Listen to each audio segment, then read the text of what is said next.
dries over the next 4 hours or so. Once the putty's hard, they sand off the excess to lighten the skate and round out the remainder. Then they begin constructing the outside of the boot. First, they layer pieces of carbon fiber, a strong fabric commonly used in high-performance sports products. They tie the bottom piece around the blade holders with strong thread and bond the layers with spray adhesive.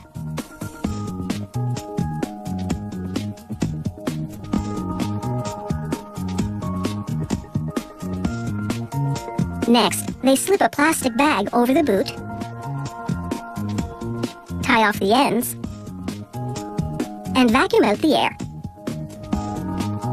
This tightly compresses the layers of carbon fiber. They inject resin, a type of liquid plastic, and distribute it evenly throughout the bag.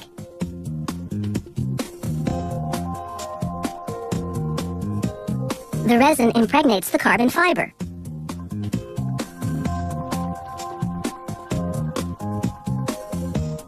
After a couple of hours, the resin dries and hardens, leaving the carbon fiber boot stiff and durable. Next, they glue on the outside of the boot, made of vinyl.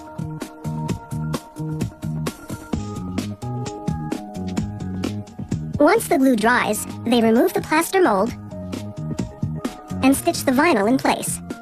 They also take a vinyl lace cover, sew one side of it to the boot, and attach the other side with a hook and loop fastener. That way, it hinges open and closed for lacing and unlacing the skate.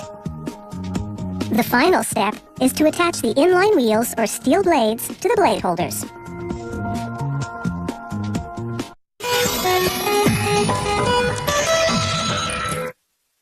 Synthetic rubber was invented in 1909, but the technology languished for a couple of decades.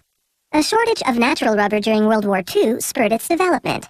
A kind of elastic plastic, it was actually more resistant to temperature extremes than natural rubber. Synthetic rubber reinvented the wheel. We're talking about the rubber tire. Tires for all kinds of vehicles are now made from it. This man-made material is also used to make everything from garden hoses to golf balls. Manufacturing synthetic rubber is now a computerized process, one that takes place under the watchful eye of a control room operator. He monitors numerous computer screens and live camera images. The plant itself is 400 meters long. There are a dozen or more enormous storage tanks for the raw materials, as well as several reactor units. The raw materials include a petroleum-based liquid called butadiene and solvent called hexane. They pipe these ingredients through columns to boil off any residual water, essentially purifying them. This is a laboratory demonstration of what happens next. They combine the purified butadiene and hexane and add a catalyst. The catalyst triggers a reaction that changes the chemistry. The mix becomes polybutadiene, a kind of synthetic rubber used to make tires. Adding another catalyst stops the reaction at just the right moment. The white milky liquid that exits the tank is synthetic rubber. They now pump in chemicals to tailor the rubber for a specific use, in this case, tires. The additives will increase traction and improve wear. A mechanized whisk stirs the additives into the liquid rubber. They pipe the synthetic concoction into insulated storage tanks. Inside, pumps mix it constantly so the additives don't settle on the bottom. Here's a close-up look at the liquid synthetic rubber in a laboratory beaker. It looks like a big vanilla milkshake, and it's about to be coagulated into crumbs. Here's where it all happens. This coagulation unit is like a big kettle. They pipe in the liquid rubber, a solvent mixture, and water. As they boil off the solvent, the rubber coagulates into crumbs the size of beans. The water remains because it has a higher boiling point. The mix of water and rubber crumbs bounces about in what's known as the crumb tank until it's time for more processing. Then they pump the mix into a rotary sieve. As it spins, it drains off the water.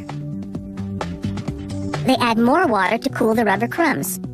The rubber and water mix gushes onto a conveyor which is a vibrating sieve. As the crumbs bounce along, the water drains off through the perforations in the conveyor. The synthetic rubber is now a lot like wet snow. Next, it's into the lab, where they aim a beam of infrared light through a sample to analyze the microstructure. If it's acceptable, production continues. A screw-like mechanism presses the wet rubber crumbs against a metal plate to squeeze out more moisture. Another trip on the next vibrating conveyor drains off droplets. Then, it's into a spiral conveyor. As the synthetic rubber travels upwards on the spiral, hot air is piped in from the side to dry it. Now mostly devoid of moisture but still sticky, the synthetic rubber crumbs head down a chute and into a baler machine. This machine uses pressure to compress the crumbs into big bales. The bales of synthetic rubber head down a conveyor towards a quality control inspector.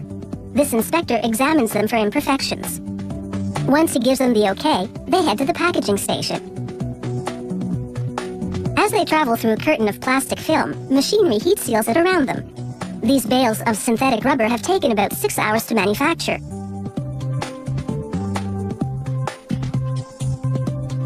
And this purely chemical creation isn't much different than the real thing. Like natural rubber, it can be melted and shaped into many different things. Soon this batch will be turned into tires. And that's when the synthetic rubber will really hit the road.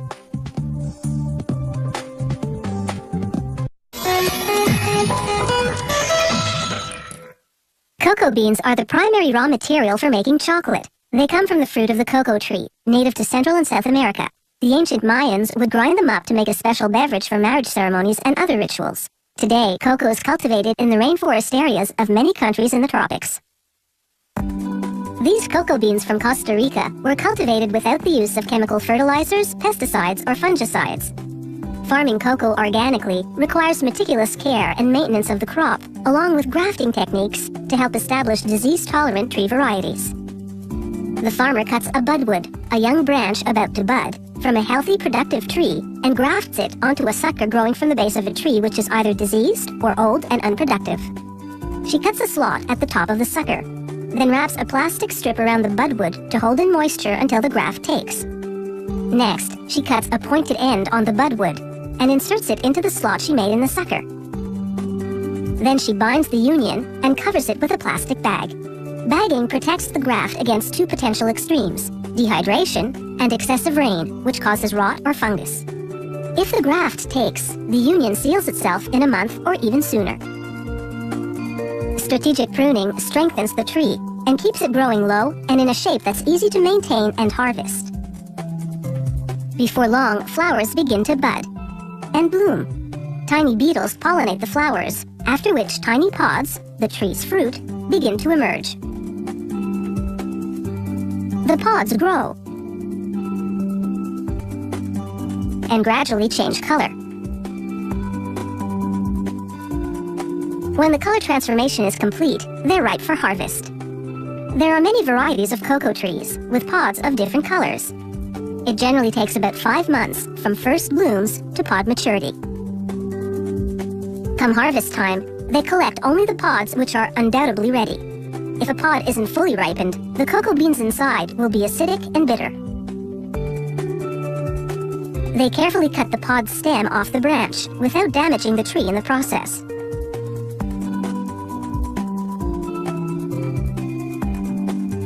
The pod's rind is about 3 centimeters thick. It's rough and bumpy. They hack it open with a machete to remove the fruit inside. The fruit is made up of a sweet edible pulp, encasing 30 to 50 large white seeds. These are the cocoa beans.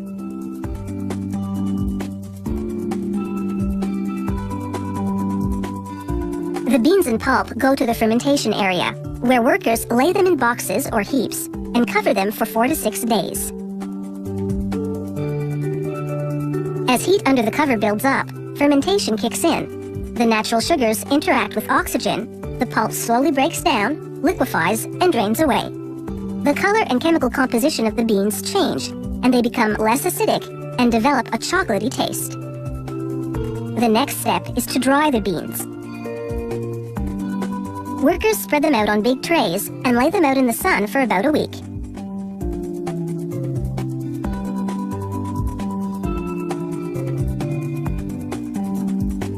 Here's what a cocoa bean is like wet versus dried. The dried beans now go through a selection process. Workers examine them, removing pod remnants and any beans with mold or other imperfections. Beans which fail inspection are sold locally at a lower price, or go to the compost heap. Beans which pass are weighed, bagged for export, and sold to chocolate makers. Depending on the size of the beans, which varies according to the cocoa tree variety, it takes about 300 to 600 cocoa beans to produce 1 kilogram of chocolate.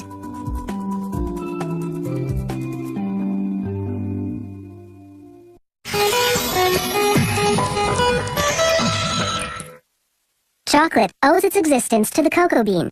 The ancient civilizations of Mexico and Central and South America cultivated this seed to make a drink. The Spanish conquest brought this chocolate drink to Europe, but it wasn't until 1847 that a British company invented solid chocolate. This factory makes chocolate in various forms and sells it to companies which manufacture chocolate products for retail sale. It also supplies chocolate components such as cocoa powder and cocoa butter. Most of the cocoa beans arriving here come from West Africa, which grows 70% of the world's crop. A conveyor belt moves them through a cleaning system, a series of sieves which screen out twigs, stones, and other debris. Next stop is a micronizer, a revolving drum which heats the cocoa beans to loosen their shells.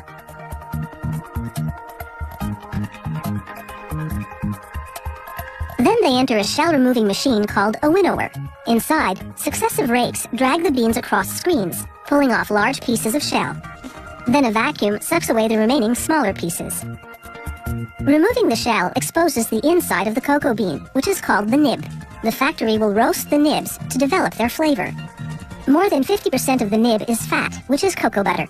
To make chocolate, they'll combine processed nibs, cocoa butter, and sugar, along with